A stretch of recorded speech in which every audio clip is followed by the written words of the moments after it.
जब संध्या ने सूर्य देव के माथे पर तिलक करने के लिए हाथ बढ़ाया, उनका हाथ जल गया। यह देखकर सूर्य देव गुस्से में बोले, अगर मेरी पत्नी ही मेरा तेज नहीं सह सकती तो हमारा बच्चा कैसे होगा। संजना ने अपने पिता विश्वकर्मा से मदद मांगी, लेकिन उन्होंने कहा कि सूर्य देव की पत्नी होने के नाते उन्हें यह ताप सहना पड़ेगा। निराश होकर संध्या ने अपने पिता की एक जादुई औषधि पर नजर डाली। संध्या ने वह औषधि अपनी परछाई पर डाली और चमत्कार हुआ। एक तेज रोशनी के साथ उनकी हूबहू परछाई खड़ी हो गई, जिसे उन्होंने छाया नाम दिया। संजना ने छाया को सूर्य देव के पास छोड़ने का फैसला किया ताकि वह खुद इस ताप से बच सके। जाने से पहले संध्या ने छाया को चेतावनी दी कि वह सूर्य देव के करीब न जाए, लेकिन जब संध्या चली गई तो सूर्य देव और छाया एक दूसरे के करीब आ गए। कुछ समय बाद छाया ने एक काले रंग के बच्चे को जन्म दिया। यह बच्चा कोई साधारण नहीं था, बल्कि न्याय के देवता शनि थे। जब सूर्य देव ने अपने बेटे का जन्म जश्न मनाया, उनकी नजर उस काले बच्चे पर पड़ी। बच्चे का रंग देखकर सूर्य देव का अहंकार जाग उठा और वे गुस्से में आ गए। उन्होंने छाया का अपमान किया और कहा, मेरा बेटा इतना काला कैसे हो सकता है। छाया रोने लगी। तभी उसके आंसू की एक बूंद शनि के पैरों पर गिरी। शनि ने अपनी आंखें खोली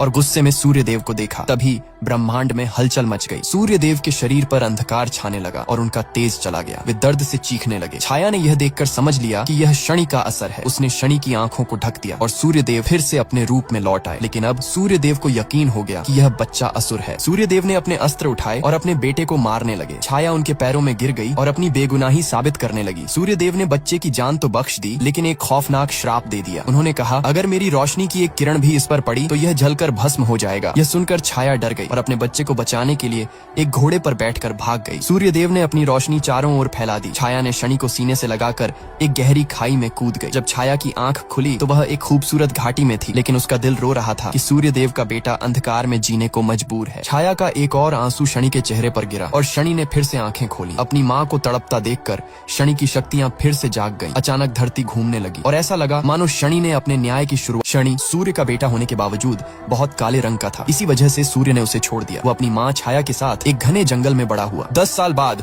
शनि एक निडर और ताकतवर योद्धा बन गया। एक दिन 2 लोग जंगल में आए और पवित्र पेड़ काटने लगे। शनि ने उन्हें चेतावनी दी, यहाँ से चले जाओ, लेकिन एक आदमी ने उसका मजाक उड़ाया और आगे बढ़ गया। शनि ने बस एक छोटी टहनी से उसके पैर पर मारा। उस आदमी का पैर एक झटके में टूट गया। वो दर्द में तड़पने लगा और माफी मांगने लगा। दयालु शनि ने एक सुनहरा पत्ता उठाया और उसके घाव पर रख दिया। देखते ही देखते उस आदमी का पैर ठीक हो गया। दूसरा आदमी पीछे से हमला करने आया, लेकिन शनि की एक नजर से वो डर कर भाग गया। भागते हुए वो एक गहरी खाई में गिरने लगा। शनि ने तुरंत अपना हाथ बढ़ाया और उसे पकड़ लिया, लेकिन जैसे ही उसका हाथ धूप में आया, सूर्य के श्राप से उसका हाथ झुलस गया। सूर्य को यह पता चला और उनका गुस्सा भड़क गया। उन्होंने देवी छाया को चेतावनी दी कि उनके बेटे ने सीमा पार कर ली है। छाया घबराकर शनि को ढूंढने जंगल की ओर भागी। शनि के हाथ का घाव देखकर माँ छाया का दिल टूट गया। उन्होंने अपनी जादुई शक्ति से एक नीला जल प्रकट किया। जैसे ही वो जल शनि के हाथों पर पड़ा, उसका घाव भर गया। लेकिन शनि के मन में एक सवाल था। उसने पूछा, माँ, जो सूर्य सबको जीवन देता है, उसने मुझे ही क्यों जलाया? छाया के पास इसका कोई जवाब नहीं था। डर के मारे छाया ने शनि पर गुस्सा करना शुरू कर दिया। उन्होंने कहा, तुम्हें धूप में जाने की क्या जरूरत थी? हम यह जगह छोड़ देंगे। शनि उदास होकर बोला, तो फिर मैं किसके साथ खेलूंगा? मैं यहाँ अकेला हूँ। माँ छाया ने उसे गले लगाकर रोने लगी। कुछ दिनों बाद शनि ने जंगल में फिर से खतरा महसूस किया। उसने देखा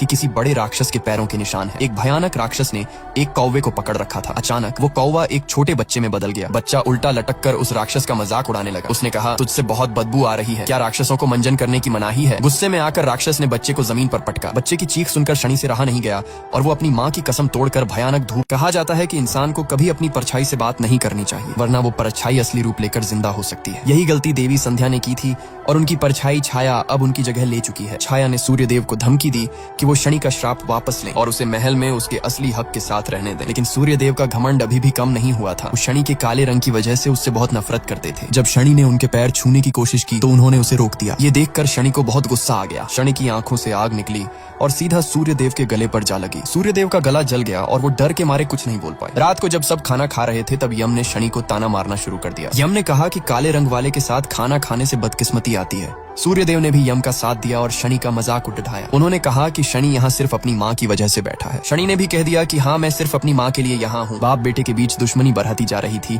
और ये देखकर छाया टूट गई। वो रोते हुए वहाँ से चली गई और शनि भी उसके पीछे भागा। शनि ने अपनी माँ के गिरते हुए आंसुओं को अपने हाथ में रोक लिया। अपनी माँ को इस तरह रोता देख शनि ने खुद को शांत किया। उसने अपनी माँ से वादा किया कि वो अब कभी अपने पिता पर गुस्सा नहीं करेगा। लेकिन मुसीबतें शनि का पीछा कहाँ छोड़ने वाली थी। अगले दिन यम ने शनि को बाहर बुलाया और उसके चेहरे पर कीचडीएच पोत दिया। बाकी बच्चों ने भी यम का साथ दिया और शनि का खूब मजाक उड़ाया। उन्होंने शनि को मोटी लोहे की जंजीरों से बांध दिया। यम उसे घसीटता हुआ ले गया और सबने मिलकर शनि को कीचडीएच में धक्का दे दिया। यम की बहन यमी ने भी शनि को बहुत बुरा भला कहा, लेकिन शनि ने अपनी माँ को दिए वादे की वजह से कोई पलटवार नहीं किया। तभी वहाँ छाया आ गई और अपने बेटे की ये हालत देखकर भड़क गई। उसने यम को खूब सुनाया कि वो अपने भाई के साथ ऐसा बर्ताव कैसे कर सकता है। शनि ने बात संभालने की कोशिश की और कहा कि ये सिर्फ एक खेल था। तभी महल में एक बिन बुलाया मेहमान आ गया। वो देवी संध्या के पिता विश्वकर्मा थे, जो सूर्य देव पर बहुत गुस्सा थे। वो नाराज थे कि सूर्य देव ने